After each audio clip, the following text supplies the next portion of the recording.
Lift ಅವಘಡಗಳು ಪದೇ ಪದೇ ವರದಿಯಾಗ್ತಿರುವ ನಡುವೆಯೇ ಮತ್ತೊಂದು ದುರಂತ ಸಂಭವಿಸಿದೆ. ಹೋಟೆಲ್ ಕೆಲಸ ಕಲಿಯುವ ಉದ್ದೇಶದಿಂದ ಬಂದಿದ್ದ ಯುವಕನೊಬ್ಬ ಲಿಫ್ಟ್ ಬಾಗಿಲಿನಲ್ಲಿ ತಲೆ ಸಿಲುಕಿ ಮೃತಪಟ್ಟ ಘಟನೆ ಬೆಂಗಳೂರಿನಲ್ಲಿ ನಡೆದಿದೆ. ಮೃತರನ್ನ 22 ವರ್ಷದ ರಾಜೇಶ್ ಎಂದು ಗುರುತಿಸಲಾಗಿದೆ. ಹೋಟೆಲ್ನ ಸರಕು ಸಾಗಿಸುವ ಲಿಫ್ಟ್ನಲ್ಲಿ ಈ ಅವಘಡ ಸಂಭವಿಸಿದೆ. ಘಟನೆ ಬಳಿಕ ಹೋಟೆಲ್ ಅನ್ನ ತಾತ್ಕಾಲಿಕವಾಗಿ ಮುಚ್ಚಲಾಗಿದೆ.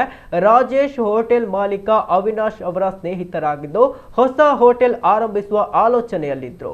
ಅದಕ್ಕಾಗಿ ಹೋಟೆಲ್ ನಿರ್ವಹಣೆಯ ಕೆಲಸ ಕಲಿಯಲು ಅಲ್ಲಿಗೆ ಬಂದಿದ್ರು.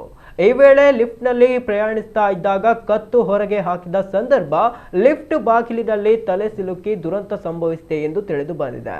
ಘಟನಾ ಸ್ಥಳಕ್ಕೆ ಪೊಲೀಸರು ಭೇಟಿ ನೀಡಿ ಪರಿಶೀಲನೆ ನಡೆಸಿದ್ದು ಪ್ರಕರಣ ದಾಖಲಿಸಿಕೊಂಡು ತನಿಖೆ ಮುಂದುವರಿಸಿದ್ದಾರೆ.